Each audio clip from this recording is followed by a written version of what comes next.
City. I'm going to be there in a little while. We are flying fast. We're going to make a beautiful landing for you. We got tied up with campaign stuff, including doing Joe Rogan, and we want to just win. So I said, will they understand in Traverse City? Otherwise, I'll be very upset with myself, and I think you will. And it's a Friday night, so we can sit around. We'll do an extra special job when we get there. I think we land in about 2 hours, and we're stepping on the gas, but it's all about winning, and we had to spend some extra time with some people, and lots of people actually. But we are going to do a special performance, and we'll be there, and I think you'll see the plane land and the whole thing, and we really appreciate it. Hope you can stay around. We'll be about 2 hours. I should land around 10 or a little before that. And I appreciate it very much. We're going to have a good time tonight. See you in a little while.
that works as hard as President Trump.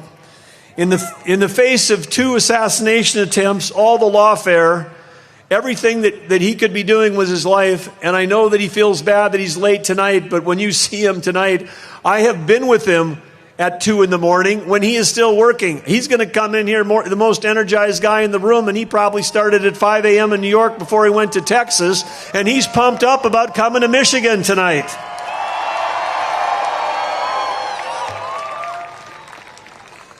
So he's working hard at work worth doing, and there's some things that we can make sure that we're doing to support him. And the number one thing, of course, is to vote. It's not only vote yourself, it's make sure everybody in your family votes, make your friends vote, make anybody you know get out and vote. No excuses, make a plan and go vote. If you put up a yard sign, which I know none of you have, and I know when I grew up in a town of 300 people, I lived in a rural area, I understand how this works. I see some of the strongest support in areas and counties like this around the country. But if you put up one yard sign, put up another one, go offer to help, make some phone calls, knock on some doors. Polls don't win elections. We're hearing some very good news about momentum, but polls don't win elections. If they did, Hillary Clinton would be president. But polls don't win, votes do, and votes is what you can help on. So thank you for all of that. So my challenge to all of you is to do this. Think about President Trump and everything he's gone through, and then say to yourself, if he's working that hard, can I make one more phone call, put up one more yard sign? Of course you can, because we just have to try to keep up with him. He's doing all of this for all of us. The fate of the free world and the future of America can be decided right here in this county, in Grand Traverse. It can be decided in this state of Michigan. And so again, I want to close like I opened with gratitude, because on behalf of President Trump, thank you for doing your part, the work that you're doing. He's fighting for you, but when you're fighting for him, you are making America great again. Let's all work together, Michigan. Let's get it done. Let's make America great again. Let's put Donald Trump back in the White House.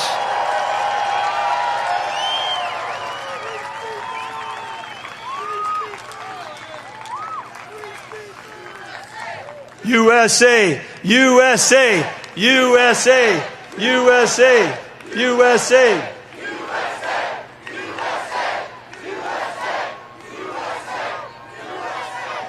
We've got a special treat coming up. Tudor Dixon, she spoke to you earlier. She's going to come back up on stage. I've been on her podcast before, but she's going to come up and we're going to do a little podcasting here. She's going to ask me a few more questions, and we're happy to hear. So help me welcome Tudor Dixon back on stage.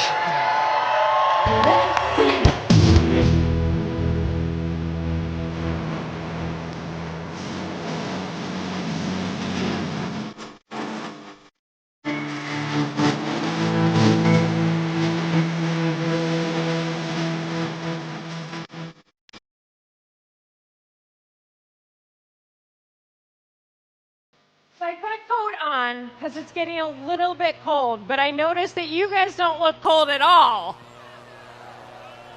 These guys are warmed up. They're ready to go. They're pumped up. They are. So I just want to say, can we all give a big round of applause to the governor? Thank you. So can I just say, I got to know Tudor when she was running for governor a couple years ago. I've also had a chance to get to know your current governor, and I just want to say I'm really happy to be on stage with Tudor Dixon. Thank you. So we're going to do kind of like the Tudor Dixon podcast live. Are you guys cool with that? Awesome. And I will say that when you are in the world of politics, it is rare to find someone who wants to help elevate you, because it's kind of like you kind of get elbows a lot, right? It's tough. But when I was running, I was in Montana, and we were at a group where we were talking to all of these different people, and Governor Burgum was there, and I was just kind of sitting there, and I wasn't meant to speak to anyone, and he stepped forward and he said, "You come up and talk," which I thought was so nice, so gracious. That's who we're with tonight, and I'm so, so happy you are in the state of Michigan. Thank you. It's great to be here. I'm here with the amazing First Lady from North Dakota, Catherine, and this is our third trip that we've made to Michigan. Michigan is so important. Michigan matters big time, so happy to spend time here. I know. I told them Michigan matters. You guys are the answer. This is the state that wins the race. I mean, we love them all, but we love Michigan. Michigan special. All right. The other reason we like coming here is because we like coming south to campaign to warm up down here.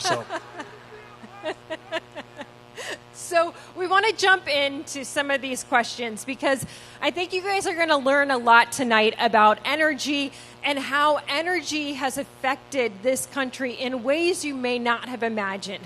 The governor was recently on Fox and Friends, and he was talking about the fact that the energy policies of the Biden-Harris administration have actually funded terrorism. I think this is key here in Michigan because it has also divided our state in such a major way because we have people on both sides of this war in the Middle East that have lost family members. And it goes directly back to the policies that were made in the White House. And you can explain that to us, correct? Well, I can, and it all starts with the Donald Trump because, first of all, we know that the way that you keep wars from happening is you have deterrence. And I just want to say that during the 4 years that I was governor under President Trump versus the 4 years under this current administration, President Trump himself is actually a deterrent. People literally are like, we're not going to try that when he's president. And Russia would have never invaded Ukraine if Donald Trump had been president. Hamas would have never did what they did a year ago on October 7th to Israel. So we wouldn't even be in this mess if he was in office. But the other thing that he did is he knew that what a bad actor Iran was. He knew how important it was to keep Iran from having a nuclear weapon. He put in sanctions that actually worked, and President Trump had Iran on their knees financially. They literally could not make payroll for Hezbollah. They support over 24 different terrorism groups, including the 7 that are now fully attacking Israel in the 7-front war they're at. They were on their knees financially. And don't listen to me. I just don't even have to listen to a pundit. The left-leaning magazine, The Economist, came out this week and confirmed what many of us knew, which is between ghost ships, fake front companies, and everything else, Iran has amassed over $200 million of oil revenue during the Biden-Harris administration that they're using to fund terrorism. They're literally funding we're in 2 proxy wars, one with Russia, one with Iran. Both of those wars are being funded on their side by the failed Biden-Harris energy policies. Absolutely. And you know what I find very interesting? We had a Fox and Friends breakfast in Muskegon the other week, and we had some ladies there that were Harris Walls ladies. And I said, hey, let me just talk to you because I am curious about the Democrat Party of today. Because the Democrat Party I grew up with was always very anti-war. Don't you guys think? That's what we had heard, right? But however, I see President Trump signing peace treaties, and I see the Democrats signing bombs. Isn't that shocking to you to see Governor Shapiro signing the bombs that will go over to Russia and take out families that the Democrats say they care so much about? They have become the party of big war. It is shocking to me. The warmongers who are touting the endorsement of Dick Cheney. I'm like, I don't think that's the win you think it is. It's so bizarre. I do feel like we're in clown world when we watch them sometimes. And I just have to say, it's been a joy for us to see Kamala Harris doing these interviews where she's like, it's like she's glitching because she can't figure out what to say or how to respond. And I'm like, I know where the joy is now. The joy is us watching them.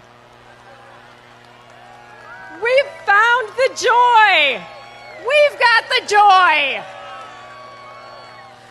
But I want to ask you more about energy because I know that you're a big fan of Teddy Roosevelt and a saying that he had, which was speak softly and carry a big stick, right? And you think that Donald Trump has a big stick to carry with energy dominance, correct? Well, one of the things through innovation, America has become one of the largest energy producers in the world, and we I'm sure none of you have heard this when during the Harris administration, but they've had Janet Yellen, they had Kerry, they had Biden, they had Harris, they had many other cabinet leaders go to China. Every time they went, all they talked about was CO2. China imports 11 million barrels of oil a day. They're the most dependent country in the world on external energy sources. They're the world's largest polluter. If we're buying a battery from them, it's made in a plant that's powered by 1970s dirty coal technology, not like the technology we have in America today, where we can do clean coal, we can do all of the above here. So why we're talking to them about that, why President Trump was so smart to say we can't be in climate accords that allow the second largest economy in the world, China, to keep growing their emissions till 2035 while we're trying to shut ours down. Because the other thing we don't have enough of in America is electricity. And we're in an AI arms race with China. China's opening up 2 coal plants a month. They will use that to power AI, which will affect everything, and especially defense. And then in America, the same time they're saying, no, we're for U.S. energy right now. That's been the last couple weeks. No, we're for it. They're actually still, every agency is pushing against places like North Dakota. North Dakota, we're fighting the federal government on 30, not 29, not 31, 30 different rules and mandates that we're involved in pushing back and literally in some cases suing the federal government because they're trying to shut down U.S. baseload electricity. They're trying to shut down U.S. gas oil production. And if they're not trying to shut down the production, they're trying to stop a transmission line, a gas pipeline, or an oil pipeline to have the infrastructure. The last little tidbit I'll give you, at the time of the Russian invasion of Ukraine, we were offloading 400,000 barrels of dirty Russian heating oil into New England because 41% of the people in New Hampshire still heat their homes with heating oil, one of the dirtiest fuels, because we can't get a pipeline built through the state of New York because they think they're saving the environment if they stop clean natural gas from Pennsylvania going into New England. We know a little bit about people wanting to shut down a pipeline here, don't we? They want to shut down our pipeline as well. Well, that's the new thing. I say pipeline, and then they say protest. That's it's right. Like a new game that they play. That's right. Okay, so energy. Let's talk a little bit more about that because you know what's really important to us here in Michigan is vehicles. And we're being told we have to have electric vehicles. So they want to change this Yeah. Yes, we do not like mandates. So how in the world could a grid that in Michigan, we've had 2 weeks in the middle of winter with whole towns out of power. How could we possibly support electric vehicles with the grid that we have right now? You can't. We can't do that. And the whole idea that somehow we're going to subsidize the cars, the batteries, the 500,000 charging stations. I think there was a report recently that billions of dollars have been spent and they've built less than 100 charging stations. I mean, the federal government can't do that. America, entrepreneurs and innovators, we built 300,000 plus gas stations in America in the 1920s, the 1930s without one dime of federal subsidies. The market created that. And then the market created the auto industry, which drove the economy of our country and drove the economy of Michigan. Markets, free markets, not the federal government with a one-size-fits-all will tell you what to do, because we also know that EVs don't work in cold weather. We also know they don't work for long-haul trucking. They don't work for heavy loads. We know that the cars are heavier and that with EVs, and that ruins the roads. We know that you can't fly a plane from here to Japan or from here to London that's battery operated. You can't do that, even if you had the batteries that could do it, because when a plane takes off, when President Trump took off in Texas, whatever the load was in that plane, it'll weigh half as much when they get here because the fuel's gone. If you take off on a battery-operated plane, it weighs the same when you land. You break the landing gear. I mean, they think with a rule they can defy physics, they can defy economics, and they can defy common sense. And the EV mandates are like fail on all three of those. And the last kicker, I just have to say, thanks for listening, the whole premise was that was going to be better for the environment. And as I said, right, you can't outsource your jobs and your power source to the world's biggest polluter and have the environment get better. If you cared about the environment, you would have every car, every product, everything built in the United States. We build everything cleaner, safer, and smarter than anywhere in the world. We're the ones that can save the environment. I like the fact that you brought up that an airplane would be much heavier with an electric battery, because guess what? Vehicles are too. They're 30% heavier with an electric battery inside of them. And I don't know if you guys have noticed, but nobody fixed the damn roads. It's a problem in this state. We should get a new governor.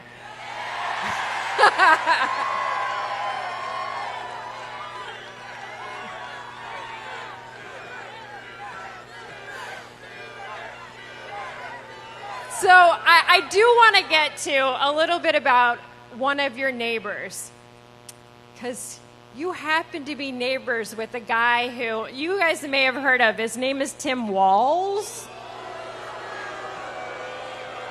So we were fortunate enough to have the South Dakota governor here a few weeks ago, and she was talking about how he sent her a lot of people. So tell us your experience with Tim Walz.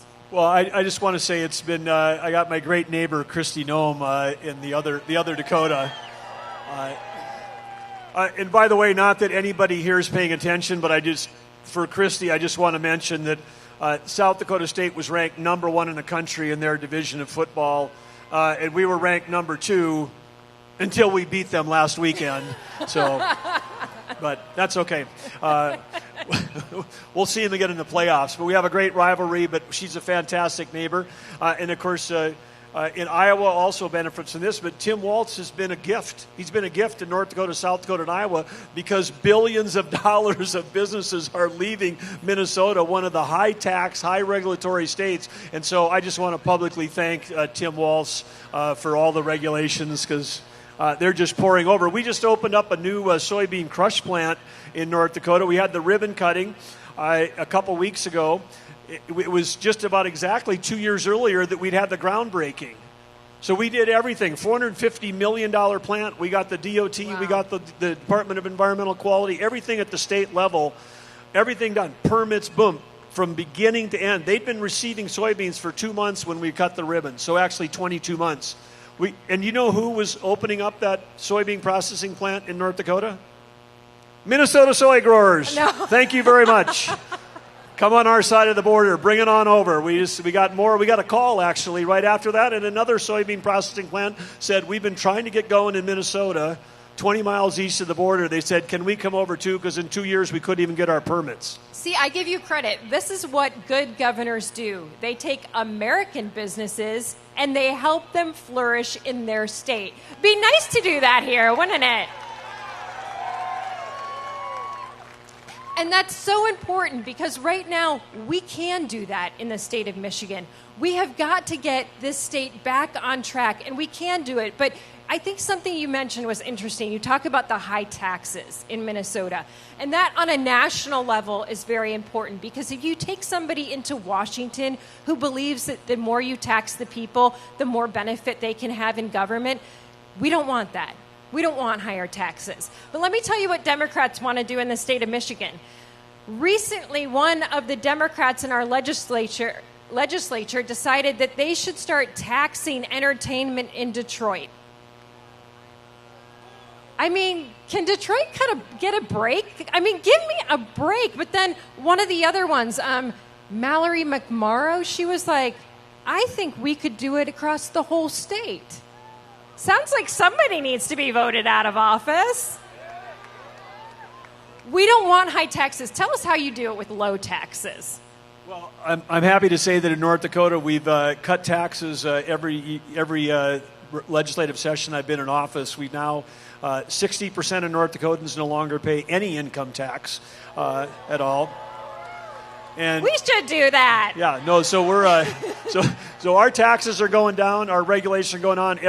We focus. We have a red tape reduction effort. We've got a website. We solicit ideas from the public.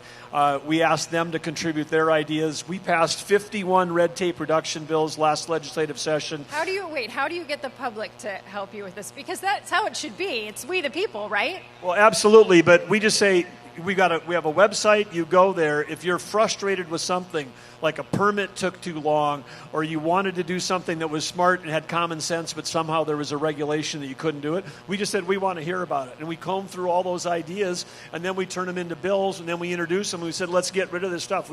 Part of the way you get rid of the cost of government is you stop doing the mind-numbing, soul-sucking, non-common sense work that frustrates every citizen, and it also frustrates the team members at the state that don't want to be doing that stuff. So it makes it better for the state team members. We don't need as many state team members.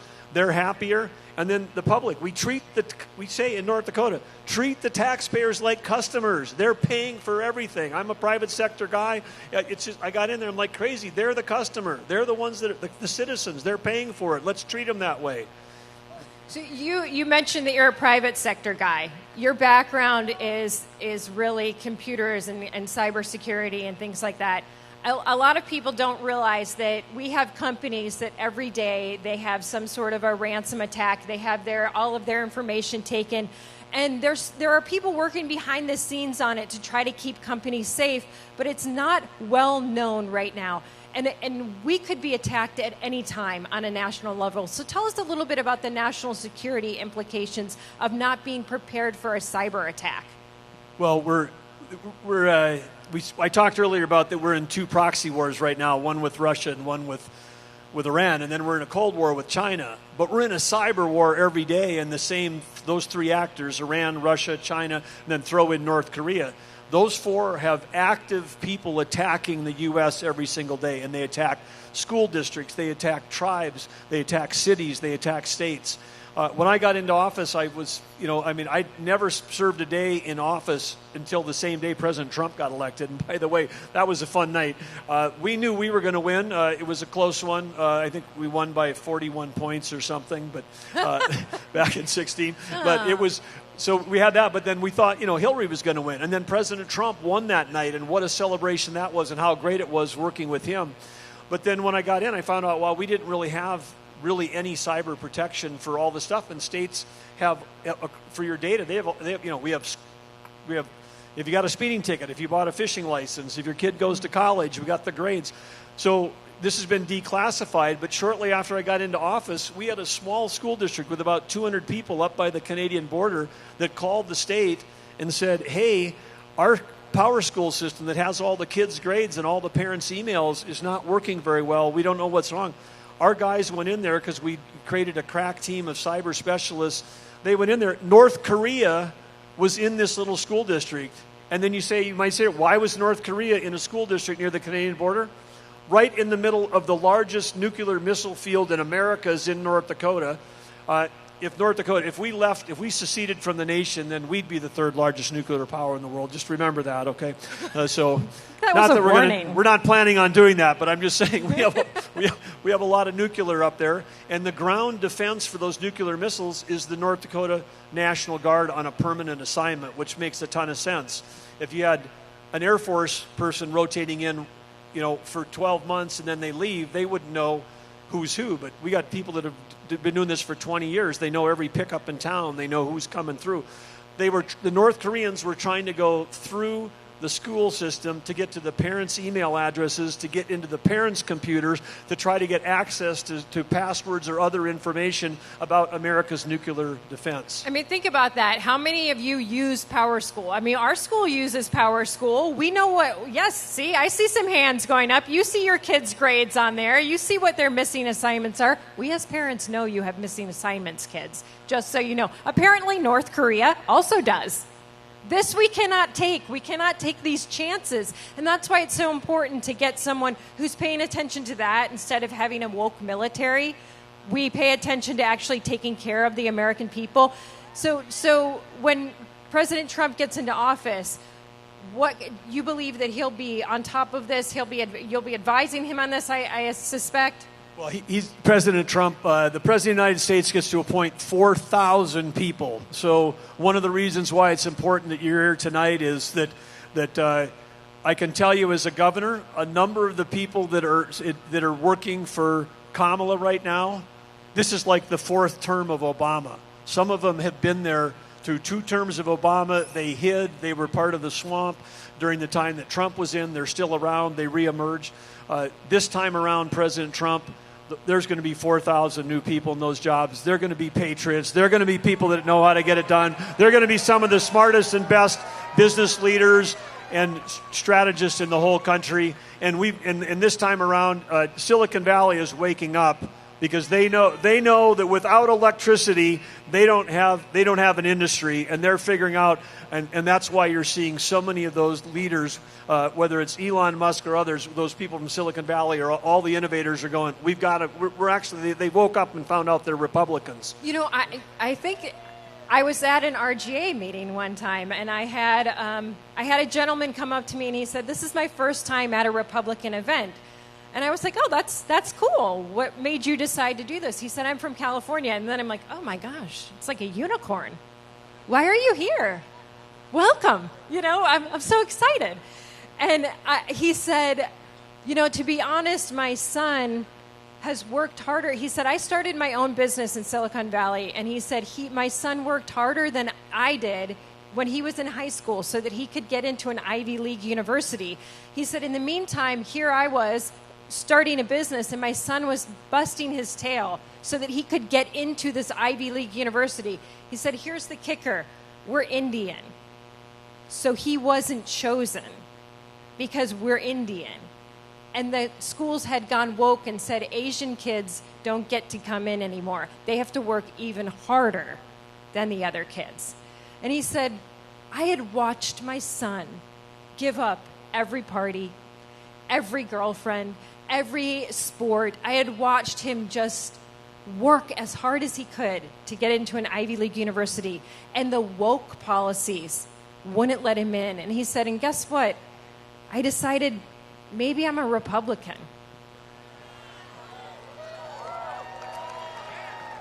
See, one of the things that I don't even like to call them Democrats because I don't remember Democrats like this. It's like this progressive woke side of the country that is radical and out of control. What they haven't figured out is that when you mess with someone's kids, they don't stick around.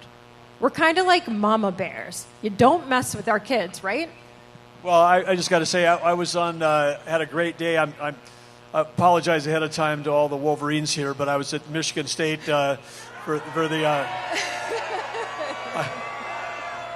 I was there on campus, and I was having a blast until the game started. It was the weekend they were playing Ohio State because I was in the "Oh how I hate Ohio State" category, which both Michigan teams should like that. But anyway, walking on that campus and walking down Fraternity Row, and there was fraternity and sorority. There was 400 students on a Saturday afternoon screaming, "Trump, Trump, Trump, Trump."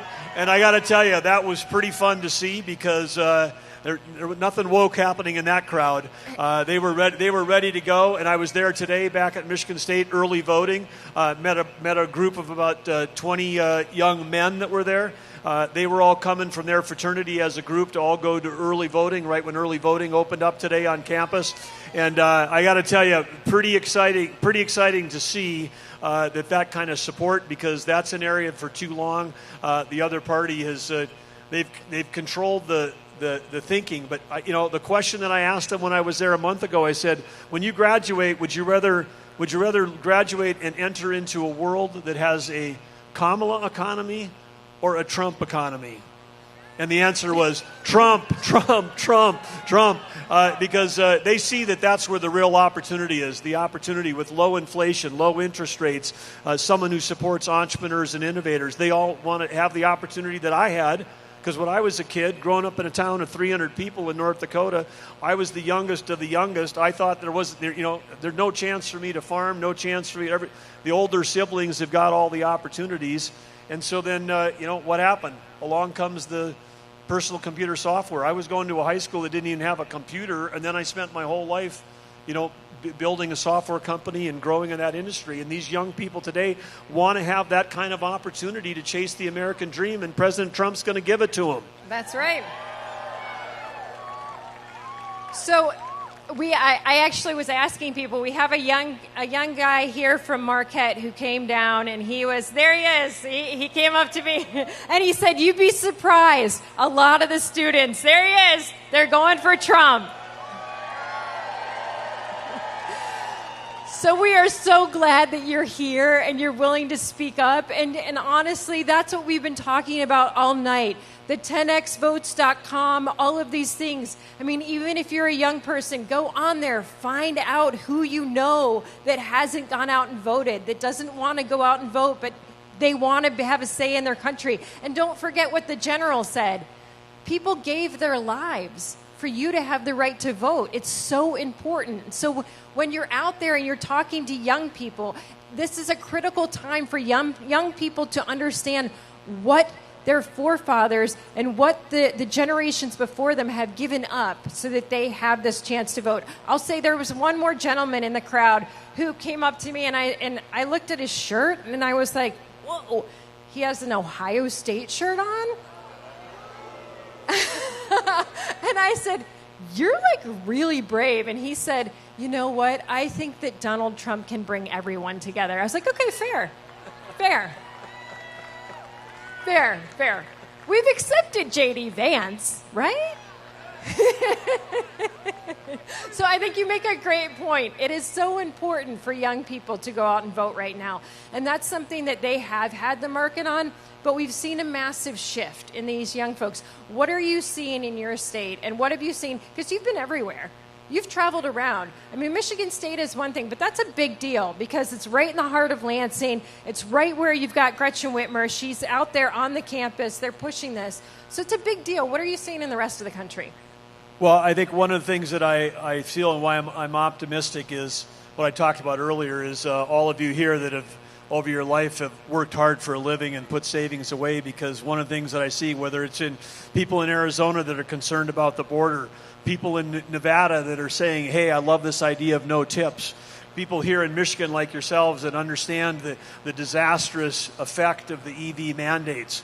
When I'm in Pennsylvania and I see the energy workers, Pennsylvania, people think Texas energy. Pennsylvania is producing 20% of the United States' natural gas right now, and they could be doing a lot more if they weren't being held back by this administration. So everywhere I go, what I see people that worked hard their whole life, saved for their retirement. I see people that are working today that care about their families and communities, and I see college kids that want to have an opportunity to be able to go in and do something in their lifetime with their careers. And that's the coalition that's voting for Trump. I had a chance to be at that Wildwood rally, 100,000 people. And what was that like? It was amazing, of course. And part of it, I'm going on there and just saying, this is New Jersey, as blue can be. And we were 10 miles away. And of course, they had the New Jersey Highway Patrol and others. And I knew it was going to be a good day because in this blue state, as blue as it gets, there was highway patrolmen and firemen, fire trucks out in front of the fire stations with people with the flags flying, lined up as the motorcade went by. There was a highway patrolman for New Jersey that saluted as President Trump went by. Then we got there, and there were just crowds and crowds of people, and and then all the liberal mainstream media were like, well, who was all there? What was they're trying to play identity politics. I said, everybody there that I saw was someone who either worked their whole life or is working. I mean, that's who was there. It's people that build stuff in America, that farm, that are making things happen. That's Americans. It was a bunch of Americans. And then then she goes, well, was there any people you didn't see there? And I said, I didn't see anybody there that was hoping to have their Ivy League student loan forgiven. That's true. So when you see what's happening in Washington, D.C. today, and you've seen Kamala Harris asked all of these questions, do you have any insight for us as to who is actually running the country right now? Because she seems to not be able to answer if Joe Biden is mentally healthy, but it doesn't look good for us. And what do you think that looks like to our adversaries around the world? Well, I think it's what we talked about earlier, Tudor, which is it's why Russia felt emboldened. It wasn't just that they had the money to do it. It wasn't just that Iran was flush with cash and could fund terrorism to achieve their objective in terms of their attacks on Israel and eventually on the United States. I mean, that's their stated purpose, not the Iranian people, but the Ayatollahs and the Iranian regime. They were emboldened by all that. They see the weakness. They see the lack of leadership. They see what we see, maybe even better, which is there is no one home. No one is leading the country. And not Kamala, not Joe Biden. So then you've just asked the most important question, and it's one of the reasons why people should vote for Donald Trump, because this party has been basically telling us that Joe Biden was going to be fine to be president for 4 more years when it was clear in an interview 2 days ago that he shouldn't probably be president from now until January 20th. Right. Yeah. We just heard in the back, take his driver's license. I think we need to take a little bit more than that. But the alternative is really no good either. So that's scary. I want to get to the border. You've talked about the border a few different times. Obviously, we know that the open border is a disaster. What we found out today is that we have a candidate running for Congress in the state of Michigan who was recorded saying that even though his advertisements have said that he wants to be tough on the border, that he believes an open border is the American way. And he believes that we owe a debt to those folks who have crossed the border. This guy's name is Curtis Hertel. Interesting political family. His wife was the Health and Human Services Director during COVID. Remember when we weren't allowed to go on vacation, but she went to Alabama? That sucked. So he's running against Tom Barrett. Vote for Tom Barrett, obviously. Everybody listening, vote for Tom Barrett out there if you hear us in his district. So when you hear things like that and you see that Kamala can't answer the questions about the border, do you really believe that they could ever possibly take the border seriously? Because so many people in their party have made it clear they want it to be wide open. Yeah, and I would just say on this one, we all, if you watch the news, you hear the stories, but I'm, again, want to come as not as a pundit, not as someone who, I'm just coming to you as another regular citizen who's had the opportunity to serve as a governor. And one of the greatest honors of serving as a governor is that you're the commander-in-chief of your National Guard. And during the Biden-Harris administration, almost continuously, we've had troops sent to the southern border. Of course, we're a border state like Michigan on the northern border. We got 325 miles of border. We had 18 border crossings, so we have our own issues up there. But we've been sending troops to the southern border. And when I go down there to visit the troops, it's not about a photo op. And then it's bizarre. She's the border czar. I've been down there more times than she has. I've been down there more times than her and Joe combined. Well, she hasn't been to Europe either. Yeah, well, it's just interesting, but when I can tell you, in our troops, when we were down there, they were guys flying Lakota helicopters, stopping transnational criminal organizations, all the way from the Gulf to the Pacific. We had people that were assigned to certain sectors in places. I was down there when the record amount of Chinese were coming across earlier this year. What do you think that means? Because that's the first time we've seen that. You guys need to know, this is the first time we've seen mass immigration, illegal immigration from China. And what we know now is that, of course, you can fly from China to Ecuador without a visa. And then from Ecuador, you can fly to Mexico. So they're flying into, Tijuana, Laredo, Mexicali. They're flying into places the next day. They fly to Ecuador. They've got cash. Then they buy the next plane ticket. And then they basically get an Uber, like a dozen of them, and get in in an SUV who drives them to the hole in the wall, and they walk through. So literally down there, we've got our guys. So this is not a hideous journey that we were thinking. No, this is not like you've been going for 9 months and hiking through the Darien Gap, which many, many people have. These are people that decided last week they're coming to the U.S., and then they're coming through I shouldn't laugh, but some of them are coming through with a roller bag and a neck pillow, through the wall, and then other ones were paying. This is how open our border really is. Right, and then there, in some others, you haven't seen this story, but you're there and you're watching it on the screen, and we're looking out in the Pacific Ocean, and then they're like, well, what are these boats? Well, those are whale watch tours. Well, what's this fast one? Oh, those are jet skis. They're jet skiing from Mexico to north of the SEAL base by San Diego. And they say, yeah, they pay about $5,000. The Chinese guys pay $5,000, and they give them a ride on a jet ski and drop them off on the beach, up by LA.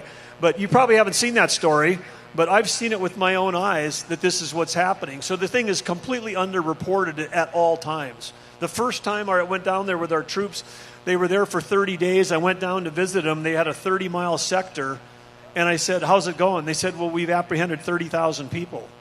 I said, 30,000 people in a 30-mile sector. In 30 days, they said we're doing about 1,000 a day. And I'm like, where's the Border Patrol? Well, the Border Patrol was all back doing processing, but they weren't doing computer processing. They were doing paper processing because the Biden administration said we don't want to have any pictures of big refugee camps on our side of the border, so then quickly let's pay the NGOs to get those people into the U.S. So their job was to get people through. So then you go talk to the Border Patrol and say, you guys are multi-generational, dedicated people that care about law enforcement, the grandfather, the father. I mean, these people that live in these border towns that are there, that grew up there, the federal job was a great job, federal law enforcement, and they were proud. They're telling their kids the same way that someone in Detroit or Minneapolis or San Francisco in law enforcement is telling their kids, don't go into law enforcement. You're not respected. They want to defund us. So that the culture of the Border Patrol now has been destroyed by this administration, a proud law enforcement organization. They say, you tell us how to close the border and we'll close it. You give us the support, you give us President Trump, you give us the leadership. And the biggest lie that is being told this whole campaign by Kamala is that somehow the Republican in Congress didn't pass this bill that she wanted because then they were going to hire another couple thousand Border Patrol. I asked the question. I'm a business guy. I went straight all the way to the top of Homeland Security, and I said, hey, every time I've been down there, everybody's taking early retirement, everybody's leaving. How many positions do we have available right now that you don't need a bill for? The answer is thousands. They could hire thousands of Border Patrol today just to fill the spots of all the people that have left. There is no need for this new bill that they're talking about. They could be doing more right now, but you can't if you don't have the leadership. President Trump represents leadership that law enforcement respects, the Border Patrol respects, and if we don't have that, all the rules in the world are not going to close the border. He's the one that can get it done. Yes, because if we don't have someone who respects the people who work there, then they don't want to work there. And that's the beauty of Donald Trump. He doesn't want to lead you. He doesn't want to control you. He wants to serve you. And we are so blessed that he will be here soon to come and talk to you about how he wants to serve you. But please, everybody, give a big round of applause for Governor Burgum and thank him for coming here. And thank you, Tudor. And we got a special surprise here. We got people, we know they want hats. You've been waiting a long time. We have hats. There he is. The congressman's he's got a good arm. He's throwing them out right now. There he is. You have to throw them too. So I don't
I believe that we're going to have 4 of the greatest years in the history of our country.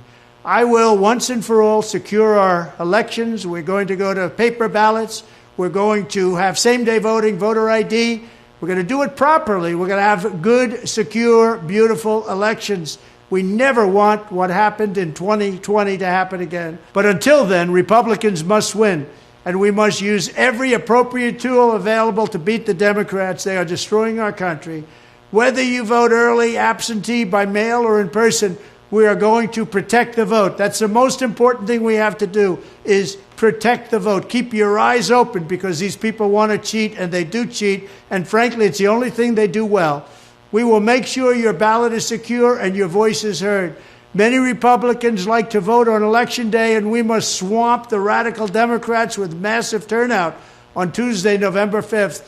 The way you win is to swamp them. If we swamp them, they can't cheat. It just doesn't work out. But if you can't make it, you need to make a plan, register, and vote any way possible. We got to get your vote. So with your vote, we will win a victory the likes of which no one has ever seen before. We will evict crooked Joe Biden from the White House, and we will take back our country on November 5th, 2024, the most important day in the history of our country. That's what it's going to go down as. Thank you.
last night we let the liquor talk. I can't remember everything we said, but we said it all.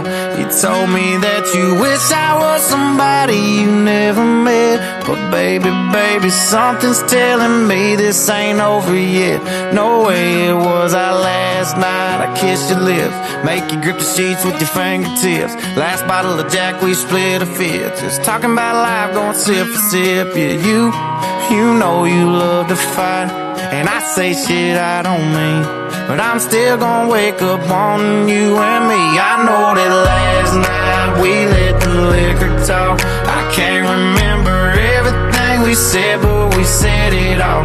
You told me that you wish I was somebody you never met, but baby, baby, something's telling me this ain't over yet. No way it was our last night. No way it was our last night. No way it was the last night that we break up. I see your taillights in the dust. You call your mama, I call your bluff. In the middle of the night, pull her right back up. Yeah, my friends say let her go. Your friends say what the hell, I wouldn't trade your kind of love for nothing else. Oh baby, last night we let the liquor talk. I can't remember everything we said, but we said it all. You told me that you wish I was somebody you never met, but baby, baby, something's telling me this ain't over yet. No way it was our last night. We said we had enough. I can't remember everything we said, but we said too much. I know you packed your shit and slammed the door right before you left, but baby, baby, something's telling me this ain't over yet. No way it was our last night. No way it was our last night. I know you said this time you really weren't coming back again, but baby, baby, something's telling me this ain't over yet. No way it was our last night. No way it was our last night.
When I first came into office, I cut taxes more than any other president. We have created 7 million new jobs, and it led to a growth like we've never seen before. We developed the greatest economy in history by far. When I left office, it changed. Inflation destroyed the lives of so many people. Interest rates went from 2% to 10%. Millions of illegal immigrants, traffickers, and drugs coming into our country. Our country has gone to hell. So I made a decision to run. We're going to make America great again, greater than ever before. I will fight for you with every breath, and I will never let you down. I'm gonna fight like a G, they all gonna see, and if I die, I'm gonna die free. President Trump is literally putting his life on the line, and he's willing to risk it all because he loves this country.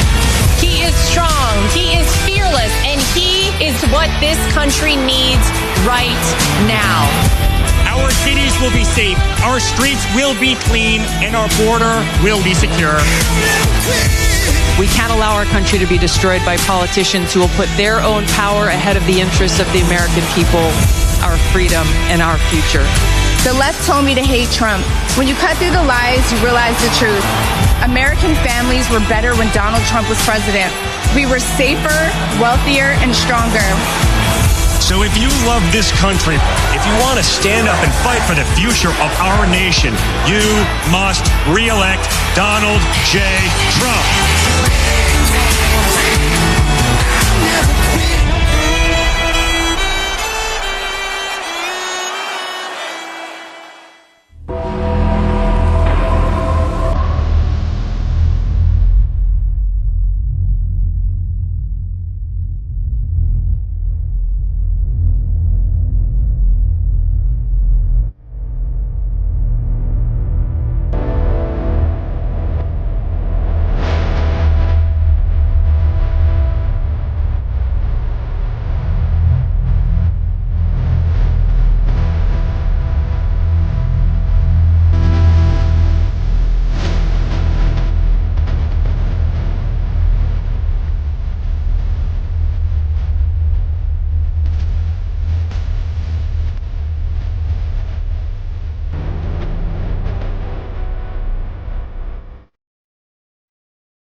Ladies and gentlemen, please welcome the next president of the United States, President Donald J. Trump.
Thank you very much.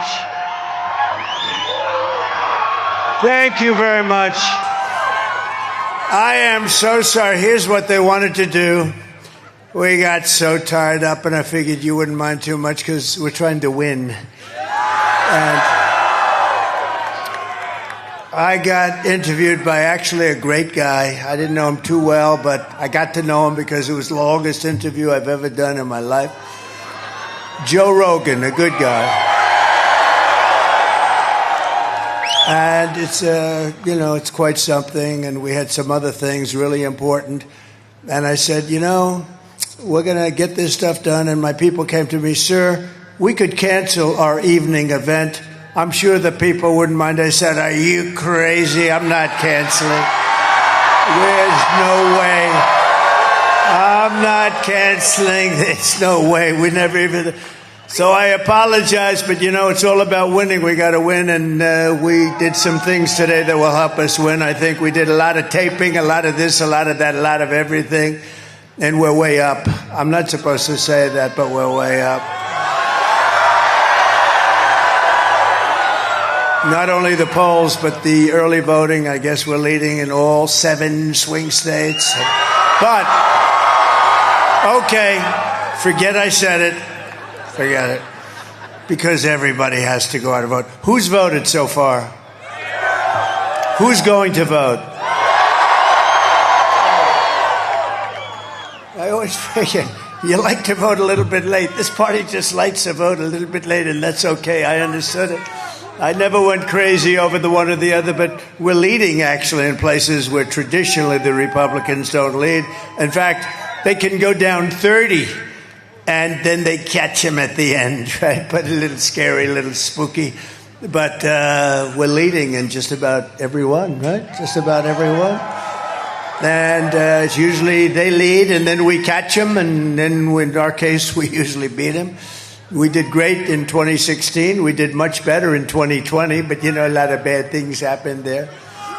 But this one blows it away because we've never had enthusiasm like this. And part of the reason is they're so bad. You got a little dose of bad management. You got a little dose of incompetent people. You know where she is tonight? She's out partying. So Israel is attacking. We got a war going on, and she's out partying. At least we're working to make America great again. That's what we're doing. Kamala, he's the worst president in the history of our country. She's the worst vice president in the history of our country. She was on CNN the other night, 2 nights ago. She couldn't put 2 sentences together. This is not going to be our president. We better not let that happen. It'll be the end of our country. So I want to say a very big hello, Michigan. I'm thrilled to be back in this incredible state with thousands of proud, hardworking American patriots. And I'd like to begin by asking a very simple question. Are you better off now than you were 4 years ago? Yes.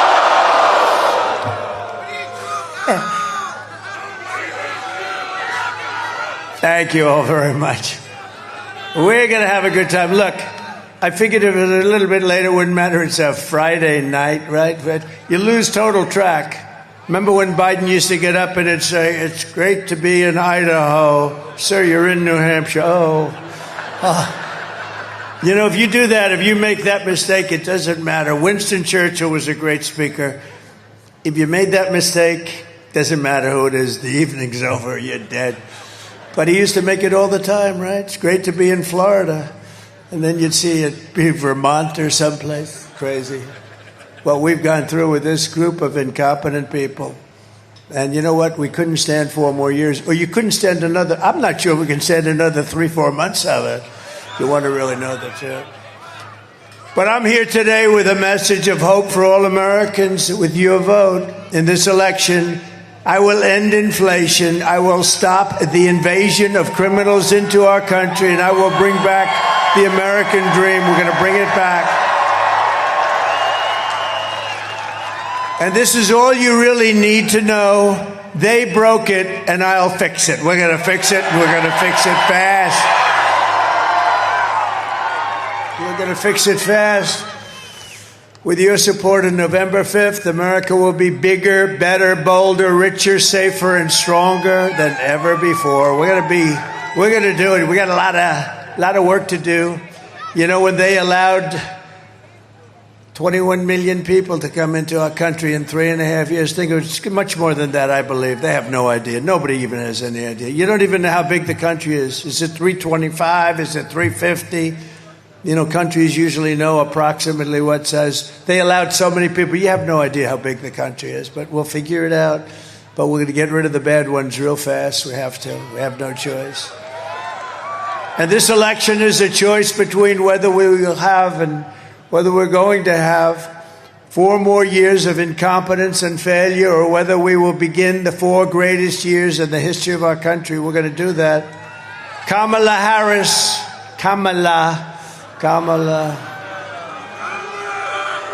She's so bad, you know. No, she's so bad. Can you imagine President Xi? He's a fierce person. Somebody said, what's he like? Well, I said, he's fierce. He walks in, we say, hello, we will immediately get back to work. You know, he's fierce. There's no games, you know, there's no games. When he sees this, he can't believe it. I guarantee you that. What the hell has happened to our country? So I say this. They say the biggest thing on the polling, the biggest thing they have is the economy, and then they have inflation, and then they have the border. And I disagree. I think the border is number one. I think the border and the inflation's terrible, and the economy stinks because of the inflation. It stinks because of the inflation. But I think the biggest thing is the border, because they've allowed millions of people to come in from prisons and from mental institutions and destroy our country. And we're not going to let that happen. But I really believe, does anybody agree with that? Because I do. Kamala Harris is leading a hate campaign now. She's got a new thing going. You know, I think now they're calling me a dictator. So they started off where I was a dictator. None of it worked. Then they went to, he's an evil genius. That didn't work. Then they went, he's a dumb son of a bitch. That didn't work. That didn't last long. That didn't last too long. Then they went back to the dictator stuff. They don't know what they're doing. Those poor people, those poor lost souls. They're like lost souls. They're radical left lunatic Democrats, and they all suffer from Trump derangement syndrome at a level. And she's joining. I saw Hillary today. We're having a big thing on Sunday at Madison Square Garden. And I guess in the 1930s or something, some guy who was inclined toward the Nazis had something, and she said, it's just like the 1930s. No, it's not. No. This is called Make America Great Again. That's all it's called. This is not like... You know, Hillary conceded. I don't know what's going on with her. 3 o'clock, 3:01 in the morning, she called me, and she conceded. I don't have to tell you the whole story, but she conceded. I don't want to be rude to her. Why would I be rude to her? She's rude to me. Why wouldn't I be rude to her? Well, I am. You know, when the crowd used to shout, lock her up, they'd shout, lock. And I used to go, right, just relax, we're going to win. And then we won, and they still said, lock her up. And I said, just relax, we just won. Just take it easy. Because I couldn't see the wife of a president of the United States being put in the hoosgow, right? I couldn't see it. Being put in jail, being put in prison. And, you know, she was also Secretary of State. And I hear her talking like, you know, there's never been a man investigated like Donald J. Trump, not Al Capone. Alphonse Capone, if he had dinner with you and didn't like you, you were a dead person. I spent more time under investigation than Scarface, Al Capone. But it's amazing. So there were a lot of people that wanted to put her in jail. They didn't give a damn. I said, no, you can't do that. The wife of a president. And then I get in there and they go after me, these animals, these dirty animals. I'm leading a movement of optimism and confidence and hope. And I'm asking you to be excited about the future of our country again, because there's nothing to be excited with these idiots running it. You're going to start thinking about the big dream and the American dream. You're going to start dreaming again, and this will be America's new golden age. We're going to make it the golden age. We have a little bit of a, we're sort of behind the 1 yard line. We got to get rid of some of the problems that they've caused. But the reason the enthusiasm is so good is because of that. If we would have done it the more traditional way, like you win and then you retire, I guess, for the rest of your life, right? What the hell? So we won, but they said, I'm sorry. And then we won again. We won, think of it.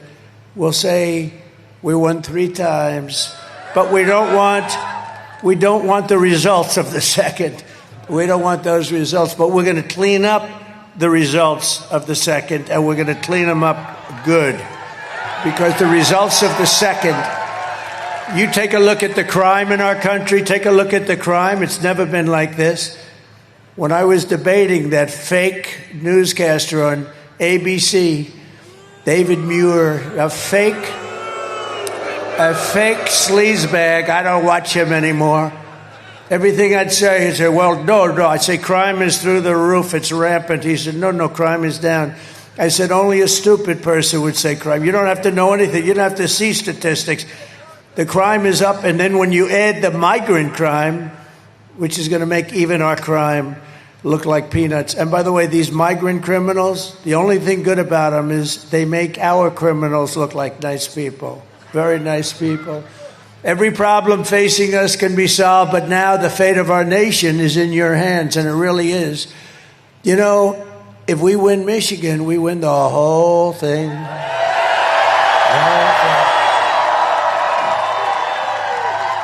And you have to vote for me. I just killed the biggest car plant anywhere in the world in Mexico, owned by China. I just killed it. It's dead. It's dead.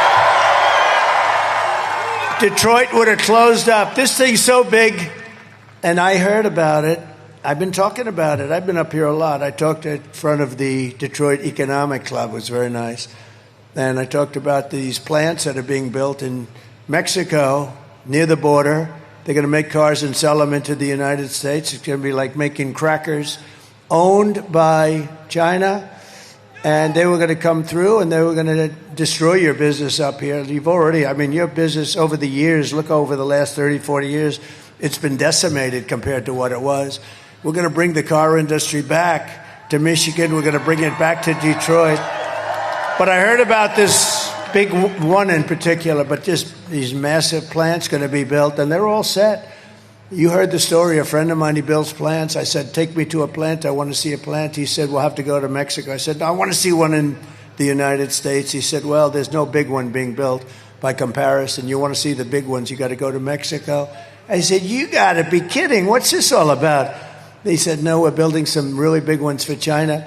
So I immediately thought, I said, how do we kill those suckers? And I said, we're going to put 100, 200, 400, 700. We're going to put the biggest tariffs. There won't be one damn car that's going to be able to come through our border.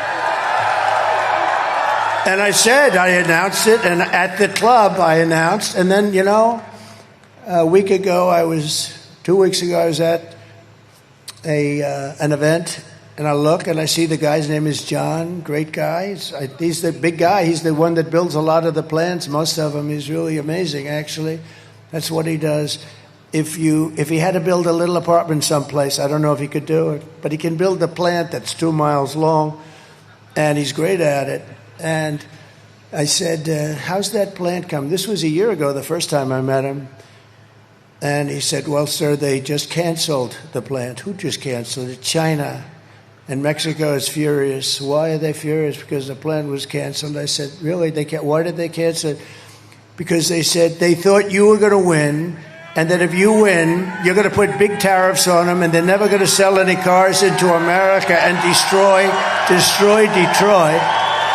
And they just canceled it, so we're happy, right? I just found out about it a few days ago. So we just killed what would have been the biggest plant probably anywhere in the world that was going to destroy the state of Michigan. So you're going to now vote for Trump, because let me tell you, Kamala is never going to be doing that. Kamala doesn't know she's alive. If you watched her If you watched her being interviewed by Allison Cooper the other night, who's a nice person. Do you know Allison Cooper? CNN fake news. Oh, she said, no, his name's Anderson. Oh, no. If you watch that interview, you would never want her as your president. She couldn't answer the simplest question. What's going to be the first thing you think about? What are you going to do? I grew up with a beautiful lawn. She said that in the debate, too, the same stuff. I had David Muir and that other one. I don't even know who the hell her name is. I don't want to know her name. Somebody said, oh, we'll get her name. So I said, I don't want to know her name. Why would I want to know her name? Just say, Madam No Name. But they were hitting me left and right. They're the worst. I'll tell you, actually, ABC might be the worst, but I think 60 Minutes has really topped it, though. 60 Minutes interviewed Kamala, and she was incapable of answering questions. And they took the main question, like one of the early questions, but a big question, they asked, and it was, I don't like the word salad. I mean, it's like stupid. But it was just a big jumble of words. It was just like rambling on that didn't go anywhere.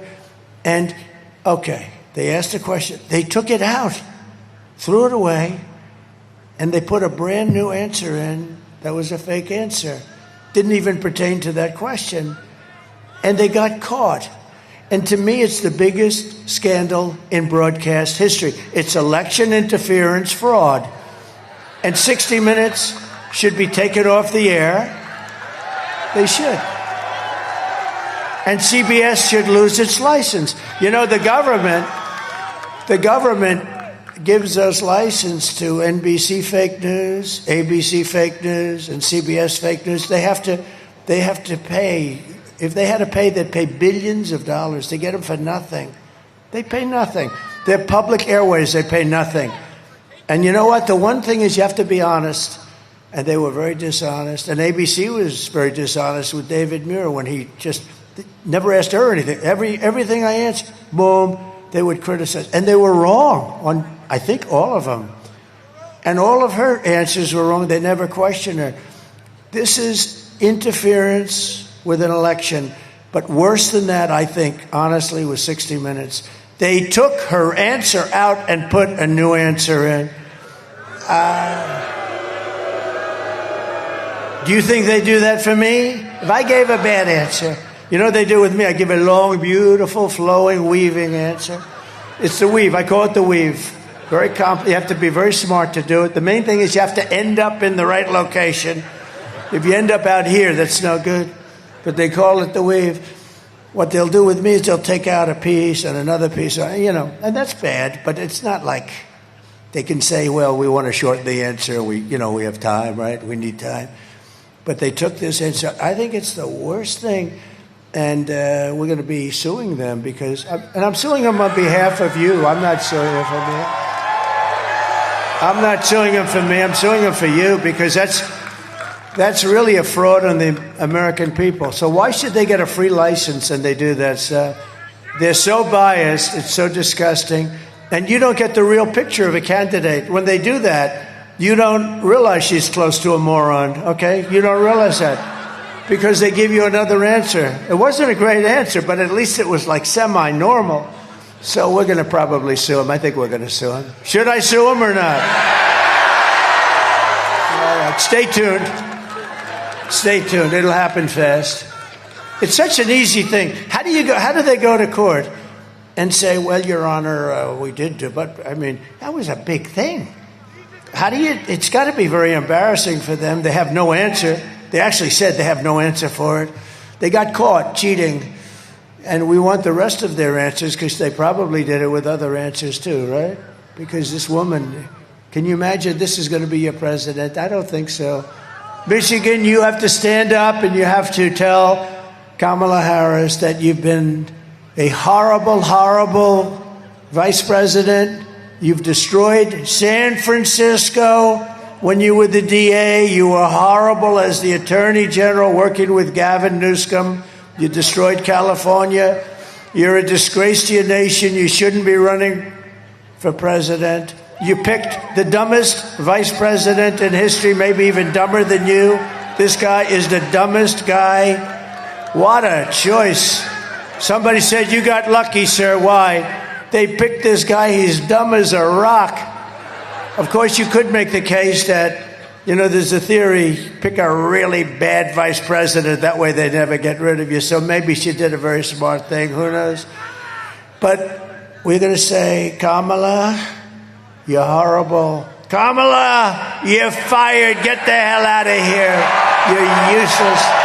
You're horrible. You're horrible. I'll tell you what. Can you believe, though? She's out celebrating. You know what how do you celebrate when you're down by, like, a lot? Do they realize it? Because, the votes are this isn't even polls anymore. These are the votes, and if they come in even not like they're coming in now, even, less good.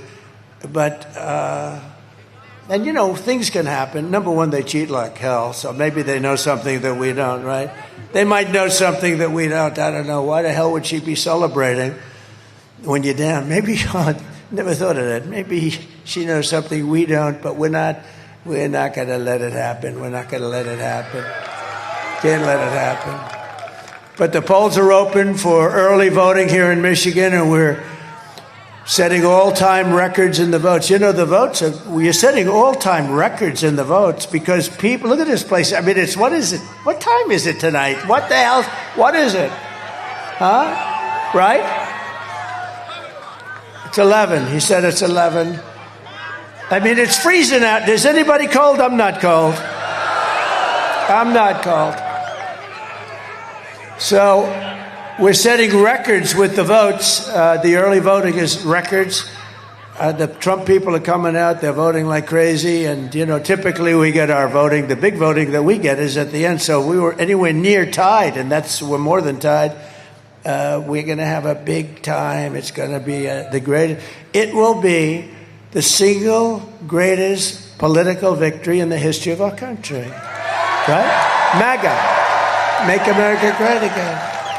So let's keep going. Don't let up. I shouldn't have told you what I told you tonight. But now I have an excuse. I said, well, we made a mistake. No, I shouldn't have. They said, don't tell them, sir. Don't let them keep over. You have to vote anyway because you can't trust them. Right? Too big to rig. Too big to rig. We have to bury the hatred and the lies and the avalanche, and we have to do it in an avalanche of votes. And every time you see a smear, every time you hear them attack, take the motivation to go out and vote, vote, vote. You just go and vote and get your friends and tell your girlfriend she's got a husband, he's a big slob of a guy, and tell him to get the hell off the couch, Harry. You big slob, get off the couch. We're going to vote for the president. We're going to make America great again. We're going to make it great. Got to get him. Got to get him. With your help, 11 days from now, we're going to win Michigan. We're going to defeat Kamala Harris. And we're going to make America great again. For generations, this state was the beating heart of the car industry and one of the greatest manufacturing centers anywhere in history. Yes. Okay. Doctor, please. Doctor, thank you. Take your time, doctor. Take your time.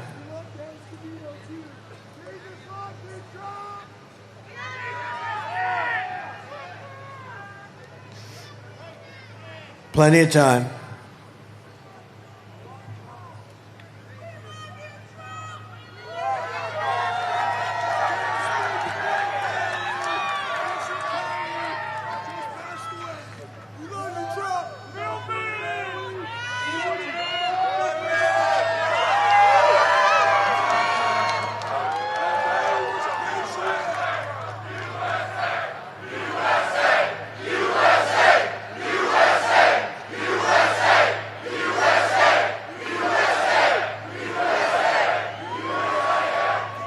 Are they okay? Everybody okay? You all right? You let us know when. We got plenty of time. We love our people. They have a little problem. We're okay. We'll wait. We don't give a damn, right?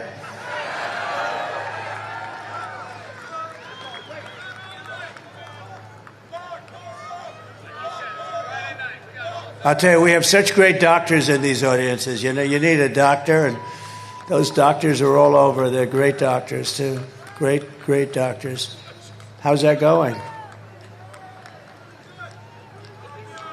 Let's go. Okay, thank you. Let's go. But year after year, globalist politicians like Kamala Harris sold you out, and they let other countries loot, pillage, and plunder our wealth, our jobs, and our dreams. They just stole it from us like we're a bunch of babies. 40% of Michigan auto jobs were annihilated after NAFTA, the worst trade deal ever made. And I terminated it, by the way, if you don't mind, for the USMCA. And China's entry into the World Trade Organization was a disaster for this country. And they got all sorts of favorable trade status. They said they were a developing nation. Well, Detroit's a developing area. You can't say Detroit is exactly, you know. When I said the other day, last time I was here, I said, we got to bring Detroit, because honestly, for 45 years, I've been hearing Detroit. We're going to make it great. But when I sort of gave it a little knock, I said, let's face it, we've been ripped in Detroit. We got to make Detroit. They said, he was disparaging. I'm not disparaging. I'm telling you the facts. You need businesses to come back into this place. You need businesses. Otherwise, forget it. You can't make it. And people have to understand that. I guess probably a couple of politicians were hurt by that. I said, don't be hurt. You'll be happy when we have auto plants moving in all over the place, because we're going to do tariffs and we're going to do tax incentives and all this. You'll have so many plants and so many jobs, your head will spin. We're going to be bringing back the companies that we lost. We lost companies that was just so stupid how we lost them. And we lost them because we had dumb politicians. They're all coming back, every single one of them, because they want to be here. Under Kamala, the United States has lost 50,000 manufacturing jobs just in this year alone. You didn't know that, right? U.S. car sales are down 38% since I left office. Think of that.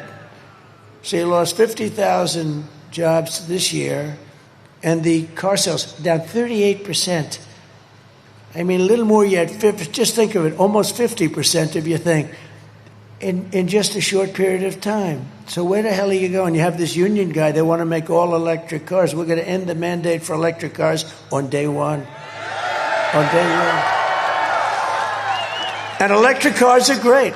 And Tesla's great, and Elon's great. He is the greatest guy, by the way. He gave me that. And there's a great market for them, but they can't all be electric. We have liquid gold, we have gasoline, we have oil and gas, we have gasoline. China doesn't have gasoline, and the electric cars are all going to be made in China. That's the way it is. That's the way it is. So we're going to change it around. We're going to have hybrids. We're going to have gasoline-powered cars. We're going to have electric cars. We're going to have everything. Maybe not hydrogen cars. You know why? Because they blow up, and when they blow up, you are not recognizable. I just said today, I said, your husband's driving a hybrid and it blows up. Ma'am, would you please come down and identify your husband? He's alongside of that tree. And you go like this. I don't know if that's him. No, I don't like that idea. They say they work pretty well. That's not good. They work pretty well, but when they don't work, you can forget it. I think we should take them off our schedule, right? So you got to vote for Trump, and you will see a mass exodus of manufacturing jobs from Mexico to Michigan, from Shanghai to Sterling Heights, and from Beijing to right here in Traverse City. Isn't that a nice place? Nice place. And you people are great. I can't believe it. You know, I figured when I got here there'd be like 20 people, and I was ready to do the full. Look at this place. It goes back. I wish the cameras would show it. These cameras, the fake news. That's a lot of fake news, too, I got to tell you. Look. That's a lot of fake news. I wish they'd show. They never show the crowds, you know? They never show it. You ever see Kamala's crowd? They put like 10 people. They bus them in. They take a bus and they pay people. That's true. They pay people. They don't get people. They put them like that, and the camera always shows those people. I don't know. It's so crazy, isn't it? We don't have buses bringing people. The people come here, and we appreciate that you stay. Really, I mean, look at that, all the way to the back. Starting in January, we will give our companies the lowest taxes, the lowest energy costs, the lowest regulatory burdens, and free access to the biggest and best market on the planet. But we're not always going to be the best market. We're close to blowing it. We'll blow it, and we will lose everything. And we're going to keep our dollar standard, by the way, 100%. We're going to lose that. And we're not going to go into World War III, little things like that. The centerpiece of this plan will be a 15% made in America corporate tax rate, cutting the tax from 21% to 15%. Now, I'm the one who was almost 40. I got it down to 21. But here's the key. We're going to cut it all the way down to 15. The jobs are going to be flowing. Companies are, because it's going to be about the most competitive rate in the world. But only for those who make their product here in the USA and hire American workers for the job. You're going to have more people coming in than you would believe. And you'll see. I mean, it's incredible. You know, Wall Street, these 4 or 5 geniuses from Wall Street, they say, where the hell did you get that idea? You get the tax cut, but only if you build the cars here. The other thing we're doing, I will tell you now, is we get you interest rates. We get you the interest. You're allowed to deduct it when you buy a car, but only if the car's made in, like, Detroit, meaning the USA. Anywhere in the USA is okay. But I would like to see it built here, because I've been hearing about this experiment, for 45 years I've been hearing about it. And we're going to turn it around. We're going to do it. It's going to be a great legacy for all of us. And if these companies don't make their products here, then they will pay a stiff tariff when they sell. Look, when they put their products into our country, into the United States, for the privilege of competing with our workers, they're taking our workers away. They're taking our jobs away. They're taking our product and our companies away. We're not going to let it happen. So they're going to have to pay a very stiff price to do that. But what they're going to do is they're going to bring their business here, because that way they have no tariff to pay. It's sort of simple, and it's what China's been doing for a long time, and I've been telling them for a long time. And what they're doing is unbelievable. These politicians, they're either dumb or they're crooked, okay? And I think it's probably a combination of both. We'll also pass the Trump Reciprocal Trade Act, reciprocal, meaning if China or any other country charges us 100 or 200% tax, then we will charge them a reciprocal tax of 100 or 200%. Right now, we don't do that. And I was starting it, and then we had a little bad election result, would you say? Think of what this country would be like. We wouldn't have inflation. You wouldn't have any wars, because if you look at Iran, they were broke. They had no money to give to Hamas. They had no money to give to Hezbollah. They had no money. And there was no terror. You know, there was 4 years we had no terror. Russia would never have attacked Ukraine. They wouldn't have done it. Think of it. We had gasoline at I thought it was 187. It was 184. It was just adjusted. 184 a gallon. Think of that. Would you like to have $1.84 a gallon instead of $4? I will never apologize for defending America. I will protect our workers. I will protect our jobs. I will protect our borders. I will protect our families. And you know what I said? They said, please don't say that, sir. I think women like me. But they say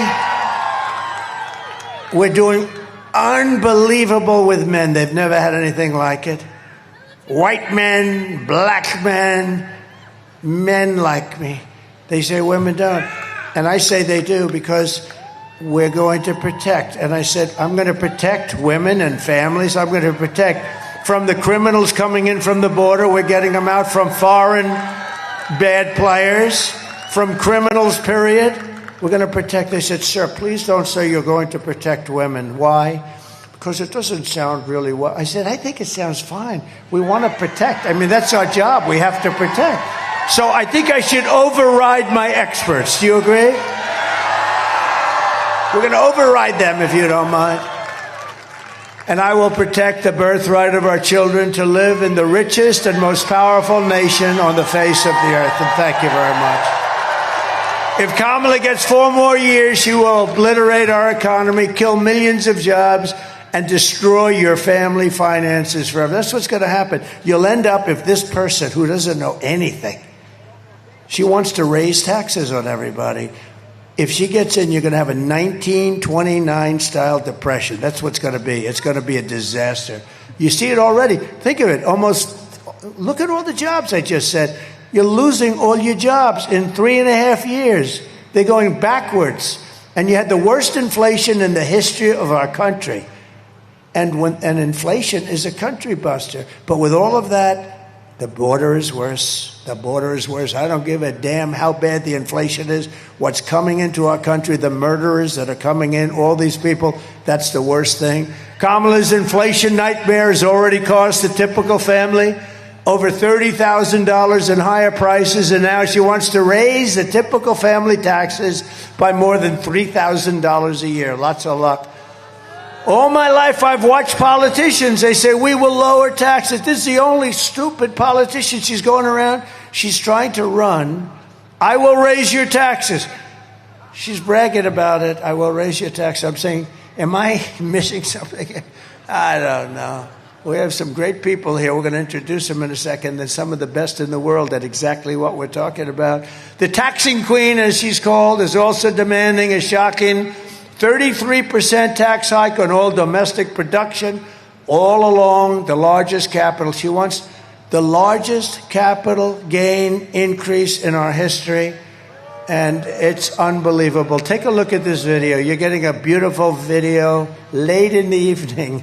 It's beautiful. Play a little music. Go ahead.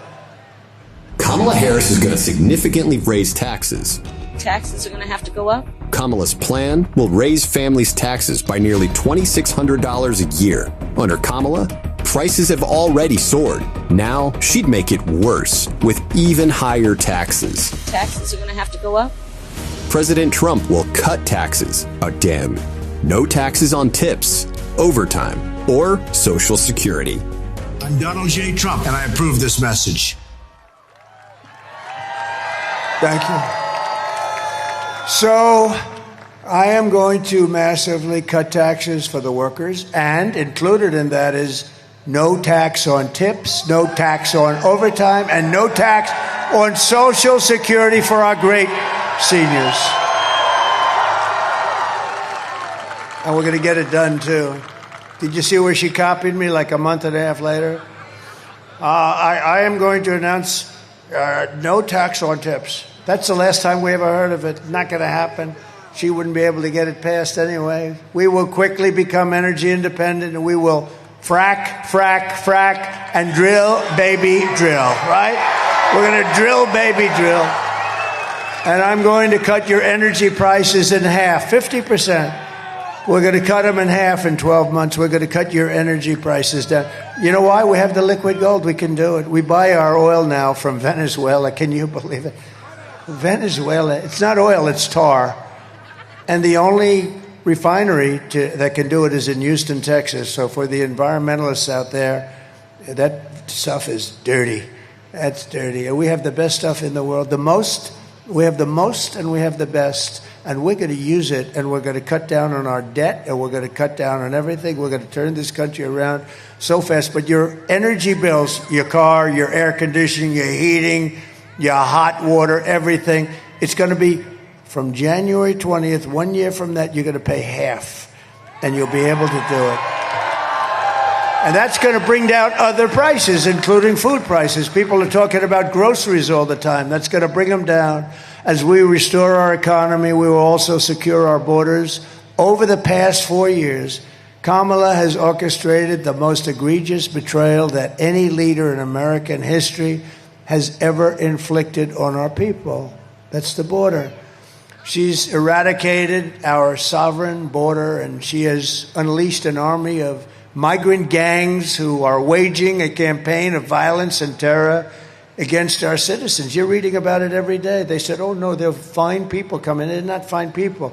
They got murderers. You got drug dealers. Kamala has imported an invasion of criminal migrants from prisons and jails, insane asylums and mental institutions all around the world, from Venezuela to the Congo, and she's resettled them into your communities to prey upon innocent American people. And you know, a lot of communities have them, and the ones that don't are even more scared because they don't want them. They don't want them. They're saying, please don't send them.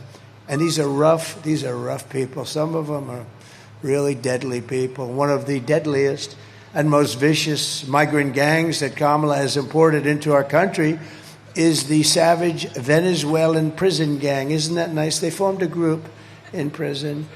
Tren de Aragua, very well known. MS-13's another one that's taking over apartment complexes in Colorado and unleashing a violent killing spree all over America. They've even taken over a place called Times Square in New York City. It's a horrible thing going on in New York. Let's take a look.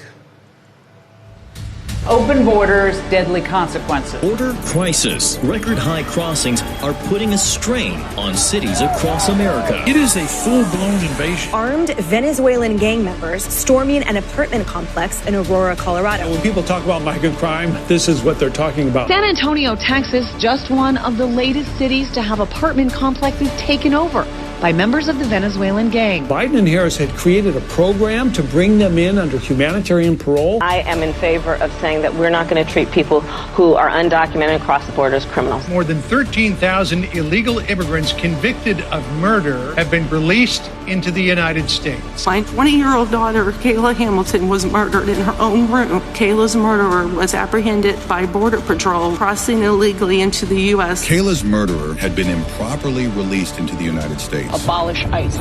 Yeah, we need to probably think about starting from scratch. More than a dozen people suspected of being Tren de Aragua gang members right here in San Antonio. The gang members had been terrorizing the apartment complex. New details in the murder of Lake and Riley. The illegal immigrant suspect, who cops say committed the heinous murder, is a Venezuelan national. And was paroled and released into the country by the Biden administration. If they'd all been properly vetted, that probably wouldn't have happened. 2 men investigators say are in the country illegally from Venezuela are charged with capital murder in the death of Jocelyn Nungaray. Martinez Rangel wrapped his arms around Jocelyn's neck, took off her pants, and climbed on top of her. Later strangled Jocelyn to death and then tied up her hands and feet. Court documents suggest a group of men arrested for beating and robbing a Dallas woman last month are members of a Venezuelan street gang. The men threatened to cut off her fingers if she did not cooperate. Manuel Hernandez was booked by Colleyville police just 2 days earlier and released the day before the robbery. A Peruvian gang leader who is wanted for 23 murders. He was arrested by Border Patrol near Roma, Texas, then released into America. This is what we have coming into our country. It's terrible. The United States is now an occupied country. We're an occupied country. And you don't maybe see it around here as much, and who knows, but you probably will. But all over they're seeing it. And they're also taking Hispanic jobs and black jobs. They're taking jobs from the black population and the Hispanic population. And this crummy administration that we have is trying to hold back the numbers. The numbers are astronomical. Wait till you see the numbers of the black population lost jobs and the Hispanic population lost jobs. And they're trying to hold it till after the election is over because it's a disaster.